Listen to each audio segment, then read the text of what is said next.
everyone, and welcome to Schmidt List Live. I'm Kurt Schmidt, president and partner at Foundry, and today's show is meant to educate and inspire you as a digital leader. So today I'm excited to talk to my good friend Carl Smith from the Bureau of Digital. We're going to learn all things about how this year has been a little interesting for events and people that put on events. The Bureau of Digital has been around for a long time and do some amazing events. I've had the fortune of being able to speak at some of those events, and they're just such fantastic people.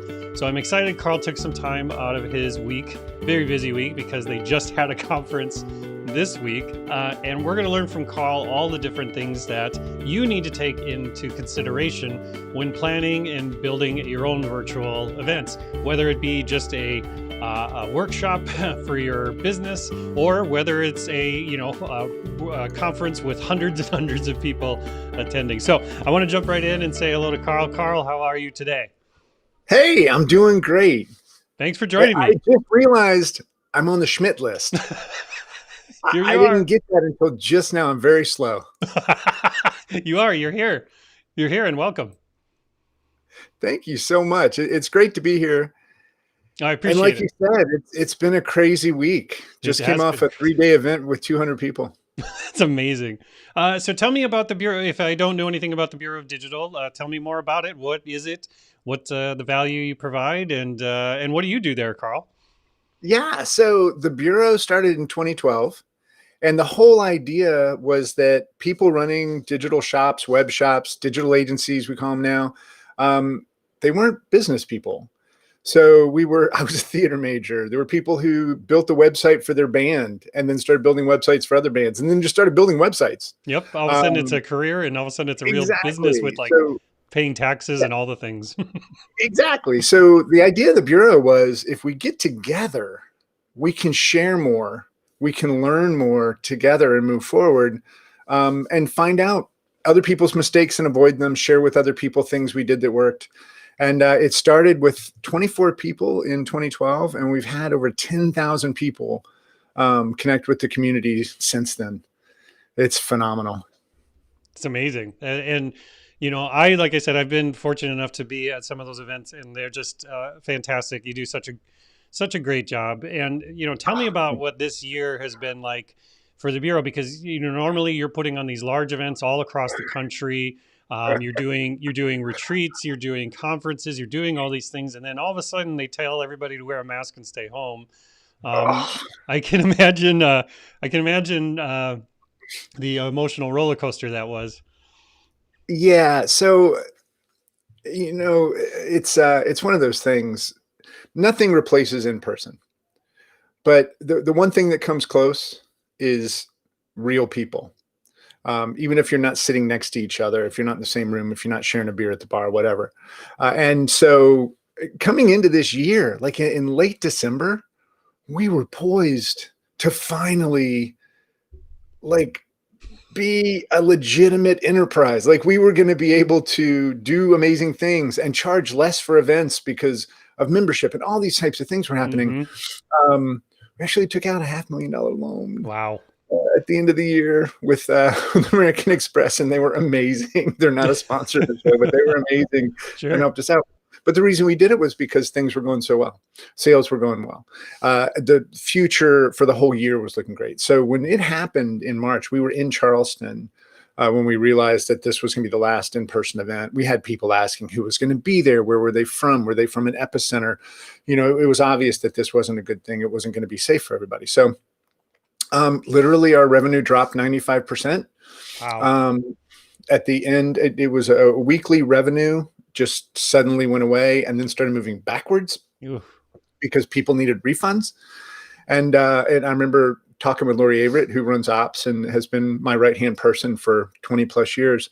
No matter what happens, we give them this money back. Mm-hmm. It doesn't matter if we have to find a way, if I take it out of my personal account. Like, I am not going to let anybody suffer because they trusted us and we didn't come through. Yeah. And so we did. We had a $53,000 loss in April.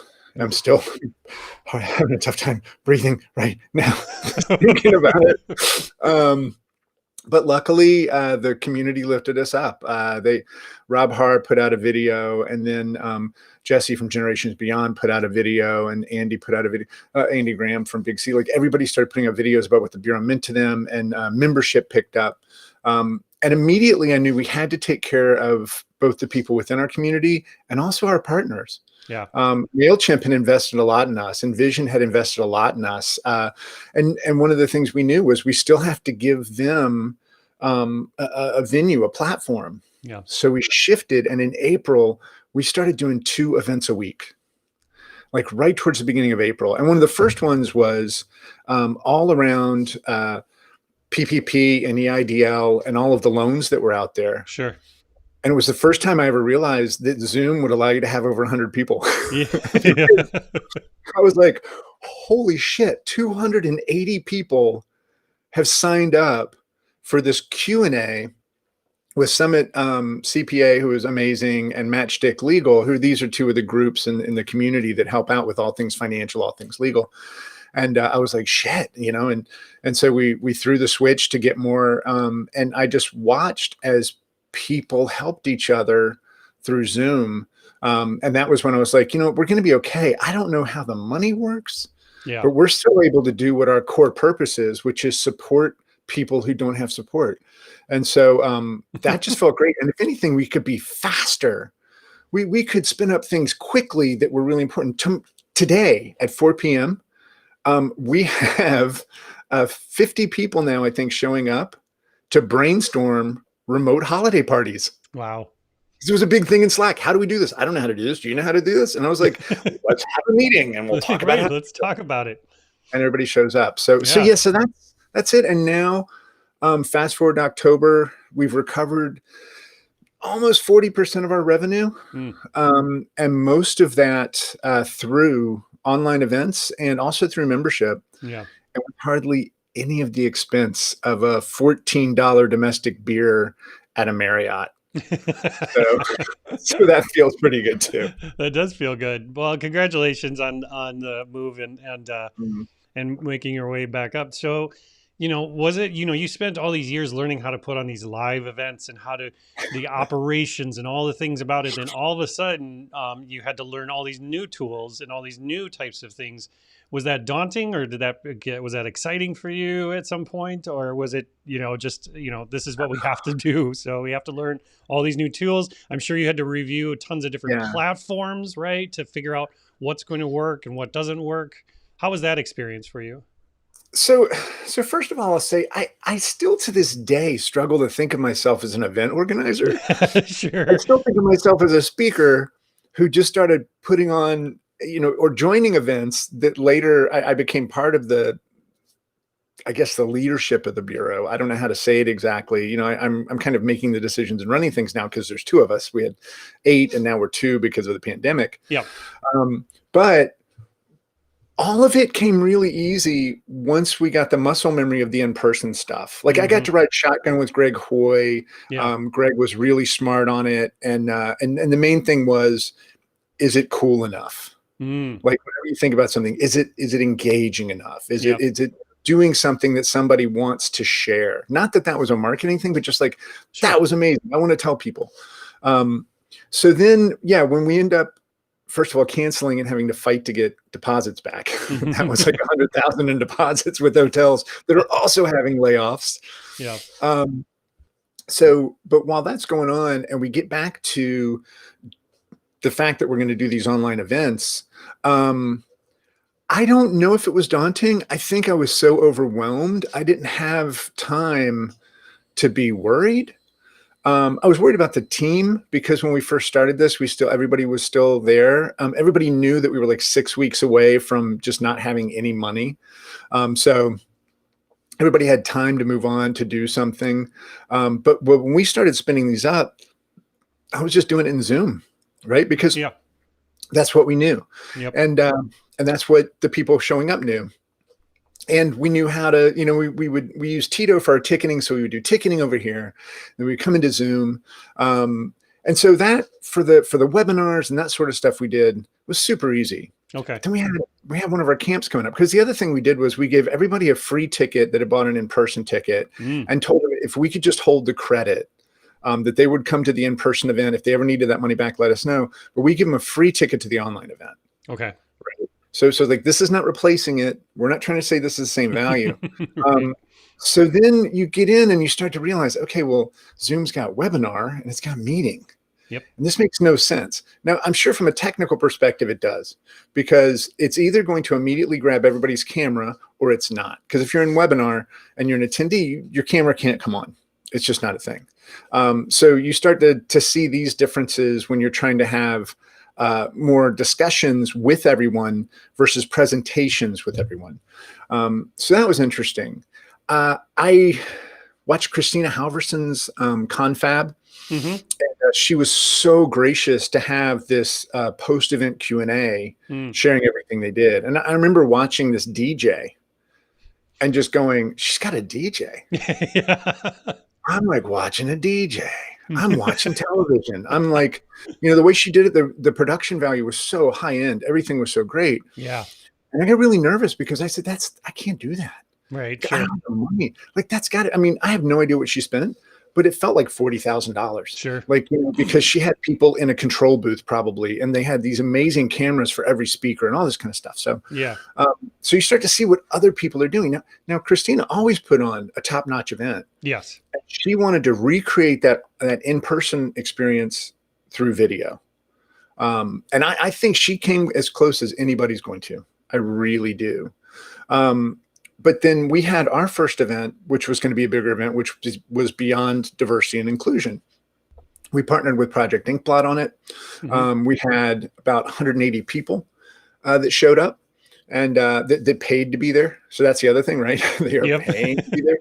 And you're starting to get in competition with Adobe Max, which I think was free, right? Or Brand Week, which might be the same ticket cost, but they've got Michelle Obama. Right. Yeah, exactly. Or they've got, these amazing celebrities speaking. And somebody's like, let's see, do I want to see Carl try to get it working? Or do I want to watch, I don't know, Michelle Obama? So you get into this situation. But what we did with Project Inkblot, I think, set the tone for how we were going to do things.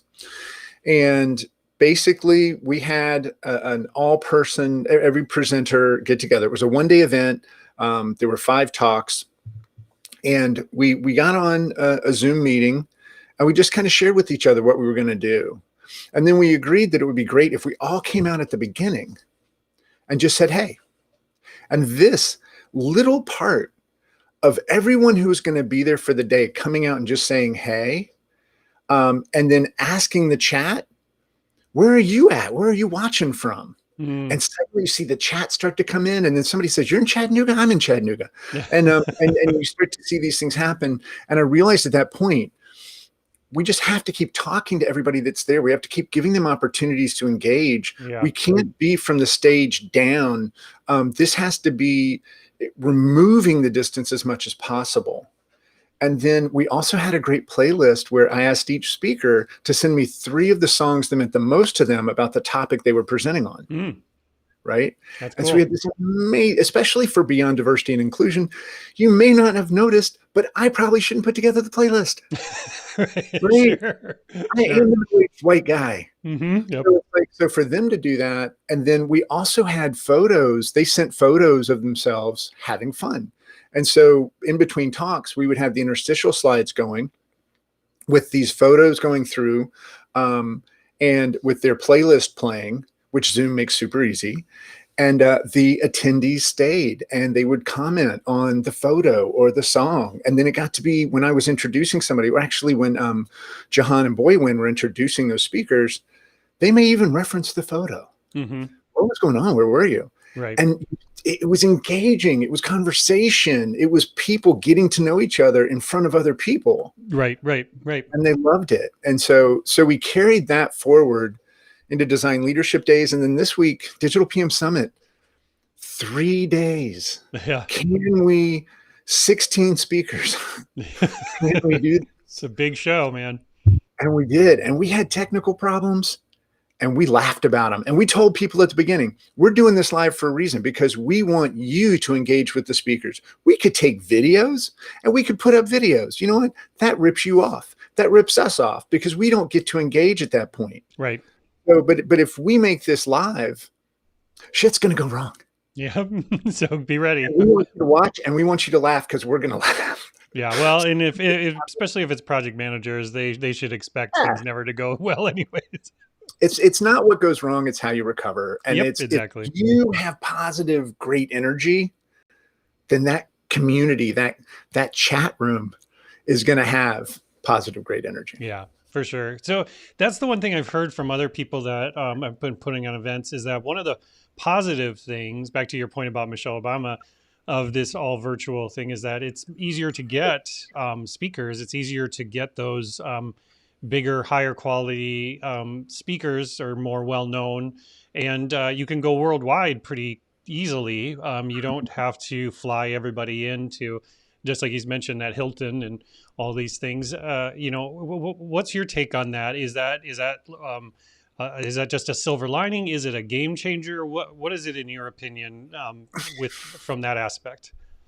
That's a great question. And honestly, for us, I think we stayed with who we would have brought in person, because we check with the community. We have a real tight grip on what's going on. And we also know a lot of people who understand solutions, or at least lightening up the challenge that people are going through.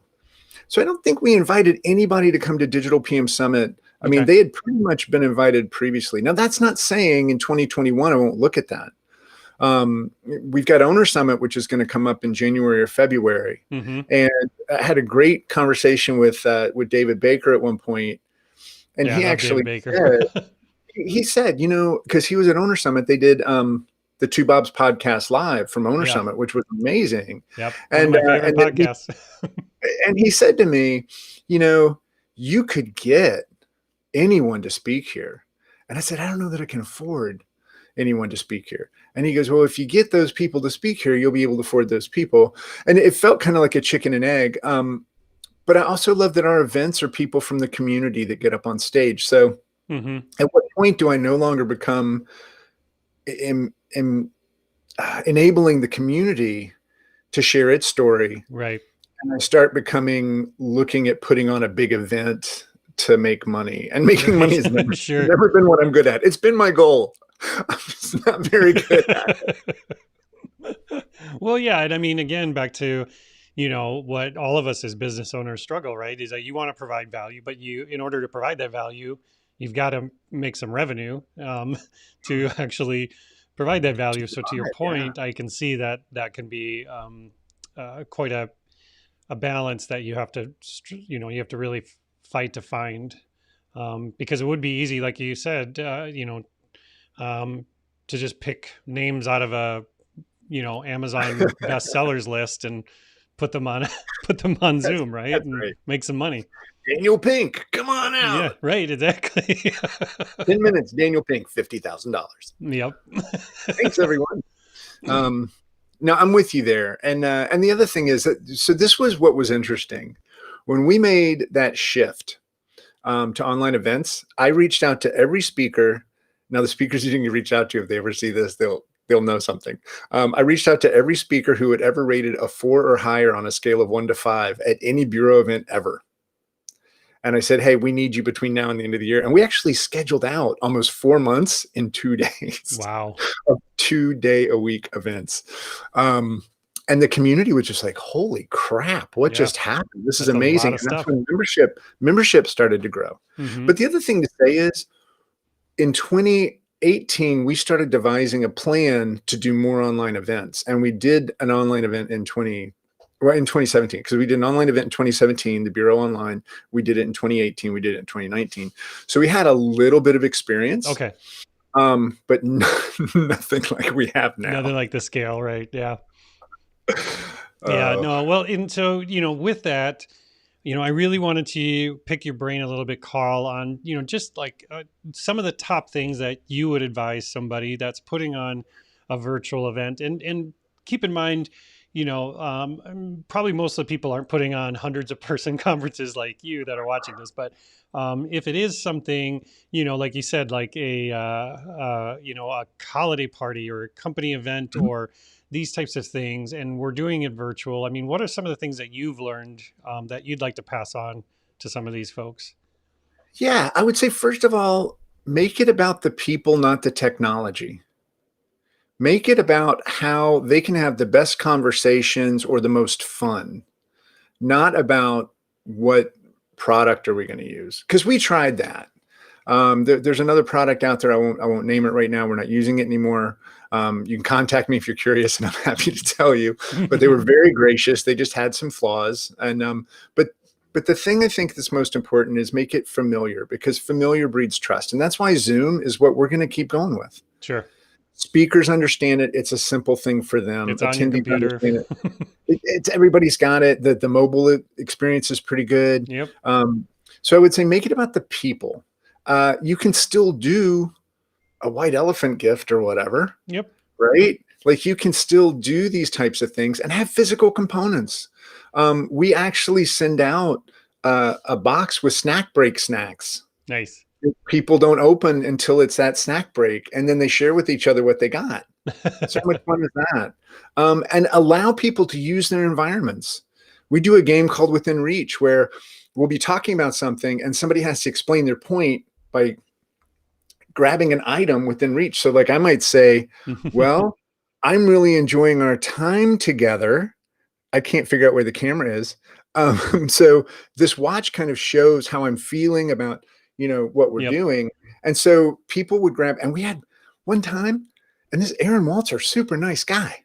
If you know Aaron, he picked up a giant axe and said, and I'm like, why the hell do you have that by the desk, man?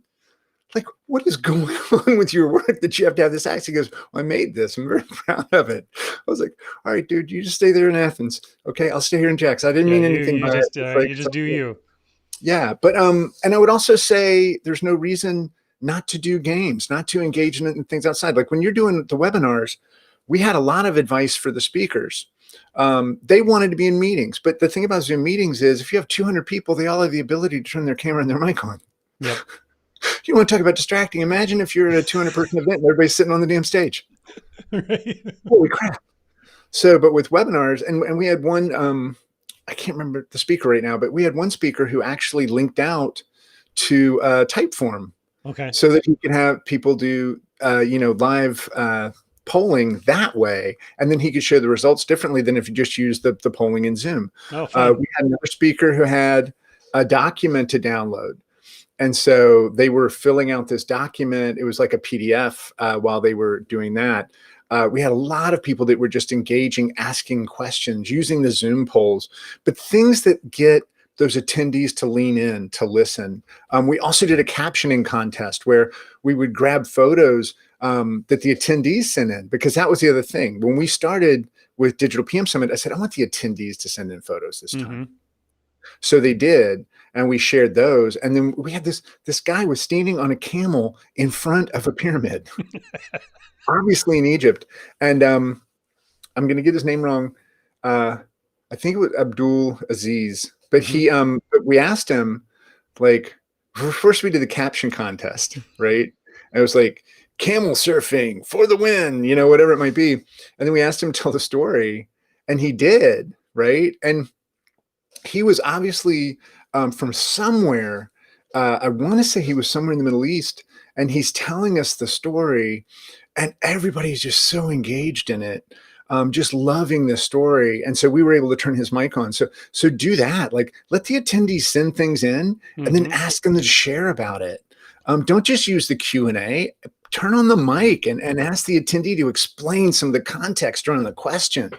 Because that's the thing. If they know they might get called up on stage, if they know they have an opportunity to get their picture shared, then suddenly they're going to be there. The other thing I'll say really quickly is I track the number of people in the webinar, or it's not the webinar, but in Zoom webinar, but at the beginning of a talk and at the end of a talk. I look to see how many did we lose, how many came back in. And what I know is successful is if we stay within about 5% of where we were. And from day one to the end of day one with Digital PM Summit, I think we lost 10 people out of like 185 was our high watermark. Yeah, that's impressive. And it was amazing. And so when we started the next day, the other thing was Brett and I kind of co-hosted it. Yep. So we would come out and have friendly banter. And then I said, Brett, you're not gonna believe this, but we only lost 10 people yesterday. Nobody knows where they are, but we're hoping they might come back today. If you've seen these people, and then I called out their names. No, I didn't. But it was one of those things where we let them know. And I do this at the beginning of each event. So take this, if nothing else. Yeah. Give your attendees a pep talk before you start. Say, hey, you need to understand that everybody presenting and sharing with you has put in a lot of time to make this as good as they can. And they are presenting to a video of themselves. They are presenting to a mirror. The only thing they have that's sending them energy is that little chat window. And that's you. Yep. So you have to, when something makes you laugh, type in haha. When something makes you think, go, but type it in there, throw in emojis, do whatever you can, because that's how they'll know that they're doing okay. Yeah. And if it's just silence, then they're going to start to lose energy. You're going to start to lose energy. So you have a job here, and that job is to just keep that chat flowing. And you know what they do? They do. Yeah, I think nobody wants to lose. Everybody wants this to work.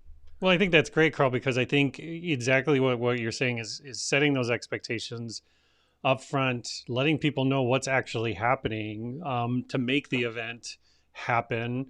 The people behind it, what the expectations are, what the people that are coming on the at the conference are planning on, and what they're hoping for, and all these things, because we can only see each other from here to here. That's true. At any given time. It's unless hard to read that unless body you're a language. national broadcaster, in which case you may stand up. You don't know. Yeah, right. And so being able to go right. I love that advice, Carl. Go right to start it off with, hey, this is what we're hoping from you.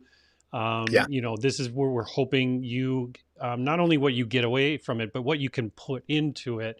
And because, and I've said this at every conference, and I'm sure you know it, Carl, right? You get out of these conferences what you put into them. And so if they don't know that chat feature or those photos and those things are important to what they can get out of an event, you can't assume they just know that stuff.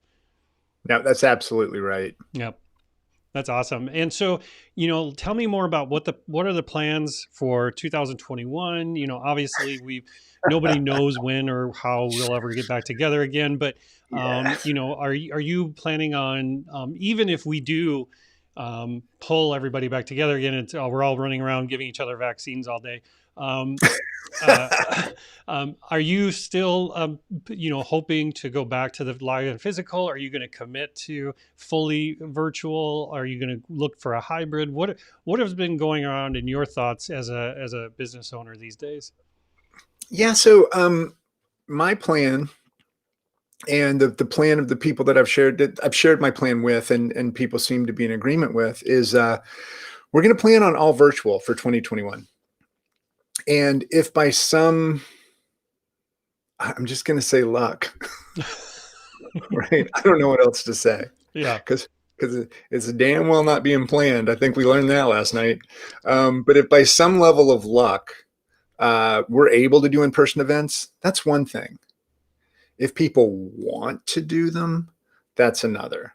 So when the community starts telling me they're ready, when they start telling me that they want to get together in person, if we're in a position where we can do it and do it great, then we will look to start turning what was going to be a virtual event into an in-person and virtual event. Yeah. And we've had a lot of plans around this. Like I said, we were thinking about it for a while, but it may be that we do a small in-person event that's for 50 people, but we do it at a news station, or we do it at public broadcasting, or we can have, because that's the biggest thing about doing live streaming. Everybody tries to bring the live streaming to the event. I think you have to take the event to the live stream. I think if you're in a place that's built to broadcast, then that's going to work the best. So I think that's what's going to happen. If we do go live at some point, it's going to be a hybrid with smaller number of people in person, and the speakers live, and then trying to have the best live stream possible. Yeah, But that's smart. my feeling is it's going to be 2022 before people are ready to get back together. Yeah, I think that I think a lot of people are in the same boat, Carl. They're planning, to just hunker down and keep doing what they're doing. But to your point, I think with folks like you, professionals like yourself, I mean, you're putting in the work to try and make these things more engaging, more fruitful than just like I'm watching a TV show or something and Yeah. I don't need to be as engaged, right? It's the same thing I've dealt with this year in terms of homeschooling, virtual school, and doing the things you can't just put them in front of a computer with the teacher No. and assume that they're comprehending everything. There's got to be more engagement. And I think a lot of people can learn from the work that you're doing and Ah, experiencing and seeing how you're being very intentional, with the engagement with the audience. And I think back to the other piece of advice you gave is asking people, what do you want? What are you looking yeah. for? What's engaging for you? What works for you? What doesn't work for you? Versus being like, well, we're the big shot place that puts on these events. We know what you want. And right. I mean, and that's the thing I'll say. No amount of money makes this better. Adobe Max had major issues with outages and not being able to support everybody that was showing up. So it's like It's you true. may have, and that becomes the thing.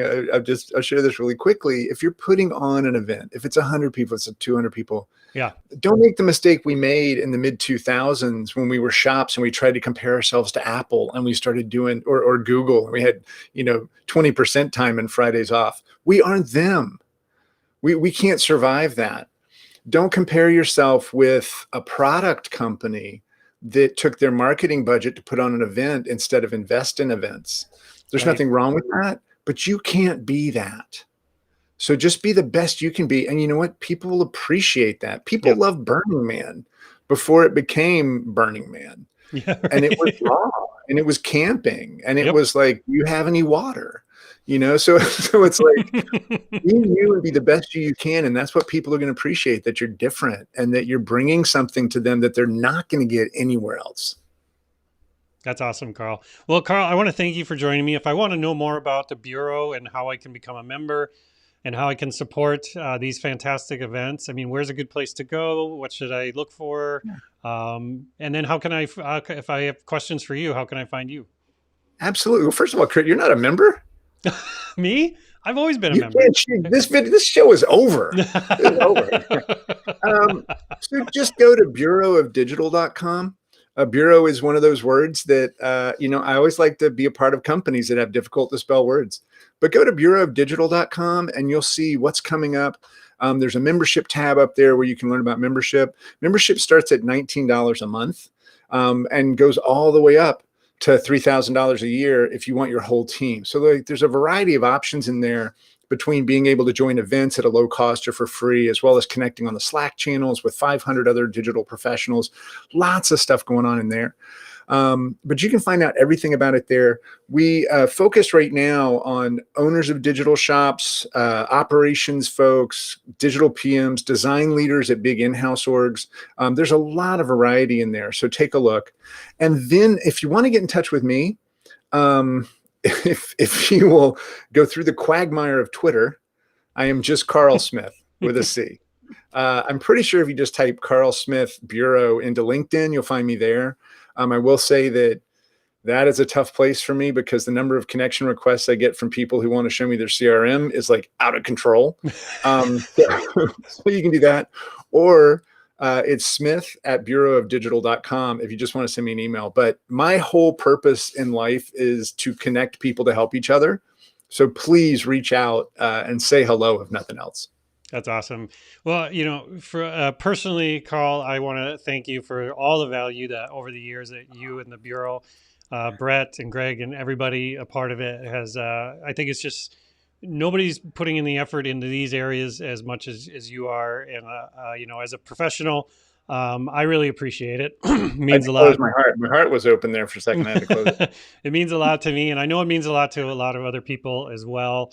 These events have connected me to some fantastic people I would have never had the chance to meet before. So if you're watching this, I strongly suggest you check it out. It's been a game changer in my networking over the years. It's been fantastic. So I couldn't recommend it more to people being involved. It's just such a great thing. So I appreciate all the work you do, Greg. Well, and I wish Greg was here. Sorry, Carl. This is live. All right. I look disheveled. I haven't shaved in a while. I would get confused as well. No, you're fine. No. And I love you. I just had to say that, Kurt. I appreciate it. Well, thank you for this show. I'm going to keep watching, and it's just fun to be here and fun to help everyone. Thanks so you much. got to come back. That's we'll come back in the new year, and you can tell us all about the big plans for 2021. Sounds great. Okay, cool. Thanks for joining, Greg. I did that on purpose that time. I did that on purpose that time. Thanks, Carl. I really appreciate it. You got it, Kurt. All right. Everyone, thanks for watching. And just like I said, the Bureau of Digital is a fantastic place. You should check it out. All the things that they do are amazing. And if these virtual events are anything like their big live events, you're just going to get so much out of it. So I appreciate you taking the time to join me and Carl today for our conversation. And if you haven't, make sure you subscribe, like button, all that stuff. It's really important. So other people like yourself can find this content in these shows. So thanks for taking time out of your day on a Friday. We'll see you next week with more awesome leaders in technology and design. Thanks.